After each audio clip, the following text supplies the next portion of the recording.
Hey guys, in today's episode, I want to share with you an older conversation that I had with a group of traders talking about really how I went from being super aggressive to super conservative and then now working my way back to being more aggressive and kind of the evolution that happens as a trader. I also want to give you a heads up that we have another live event, right? A full week workshop happening on April 6th. I don't have a lot of details for you right now, but stay in the mix and I promise you will hear about it. So keep your ears open to the Trading Coach podcast. Make sure you're following Jason Grayson and myself on social media. That's Facebook, that's Twitter, that's Instagram. And of course, if you're part of our email list, you will be informed as soon as we have the details for you, right? Let's get into it.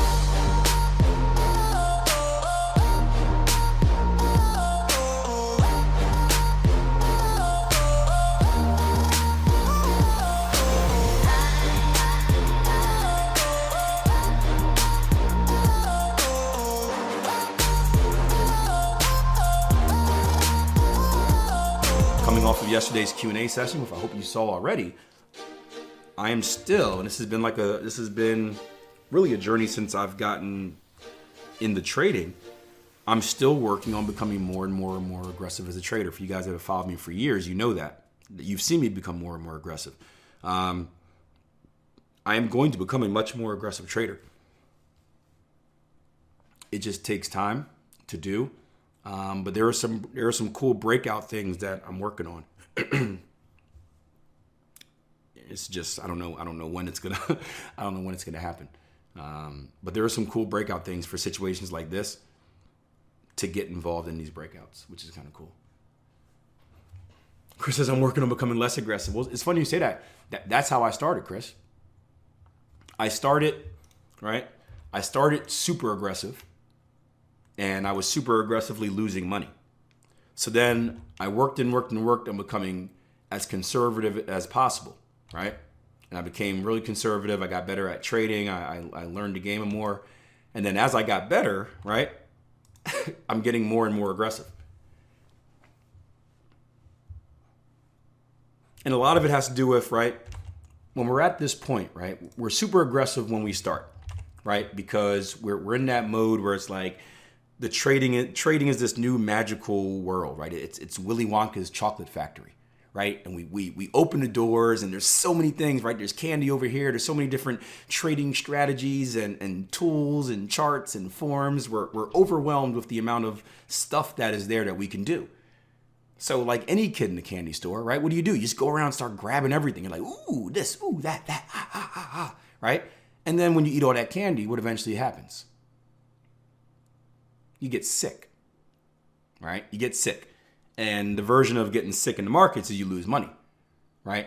So eventually you find, you're like, I don't want any more candy. This is I don't want to feel like that again, right? And you become more conservative in your trading approach because you're bleeding money so fast and you need to stop bleeding money. You're like, okay, I need to be super conservative.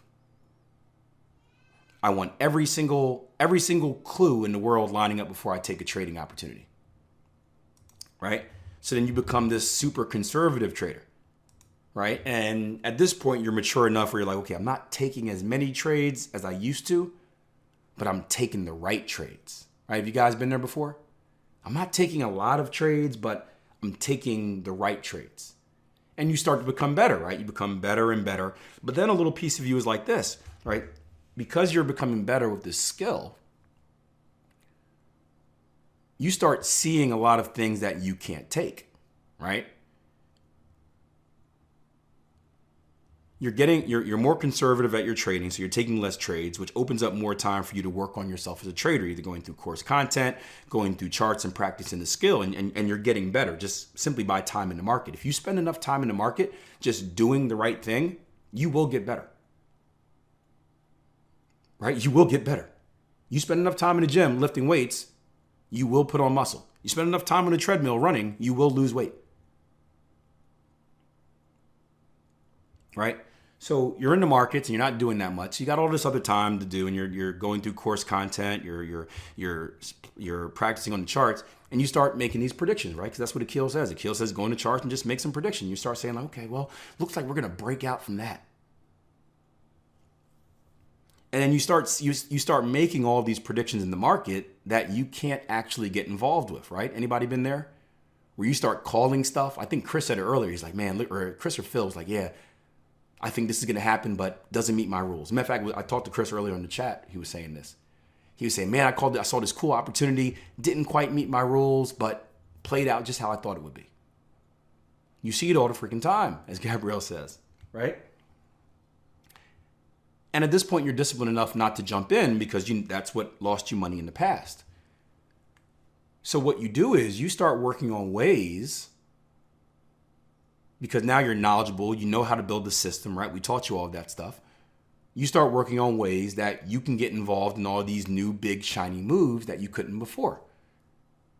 And when you add that with the fact that you've just become more skilled in technical analysis, right? You've just gotten better at reading the clues that the market gives you. So you start becoming, many traders choose to become more aggressive simply because they're better. A great example is this, right? And I promise we're late for our break. I promise I'll end you on this.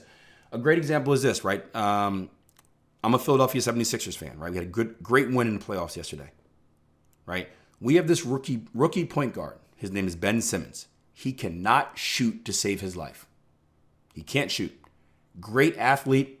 He's in the same type of build as LeBron James. LeBron James was the same way when he first got in the NBA. He couldn't shoot. And because this rookie Ben Simmons, he can't shoot, guess what he doesn't do? He doesn't shoot. I think he took like 5 3-pointers the entire season. Something like that. Something dumb. And all of them were like at the end of the buzzer. So he just doesn't, he can be wide open, he won't take the shot because guess what? He knows he can't make it. So he tries to take the easier shots, right? He tries to go and get layups. He tries to go and get dunks, stuff like that, right? Does that not sound like the right approach? If you know you can't do something, you do something else that works. Same as our trading, right? But eventually, as he matures as an athlete, guess what? He's going to develop that shot, hopefully. And one day he'll be able to shoot as long as he keeps working on it. Maybe 2 years from now, maybe 3 years from now. Again, LeBron James was the same way. LeBron James couldn't shoot a lick when he first came into the league either. And then once he becomes good at that shot, what do you think he's going to do? Tony says target one's hit on the beast. Once he becomes good at that shot, he's going to start taking it. He's going to be more aggressive with how many 3-pointers he takes. He may take 20 the next season, and then 50, and then 100, and then 400. Right? And become more aggressive. And it's the same thing as trading. Once you develop that skill, right? You do what you're great at. You continue to develop your skills on the back end, and then you slowly add that to your skill set. And you can do more and more. You can be more aggressive. So that's kind of how trading goes from super aggressive to super conservative to not super aggressive, but more aggressive as you evolve, in my opinion. So, sorry about that. Overdue for a break. Let's put 13 minutes on the clock. I'll see you guys in a little bit.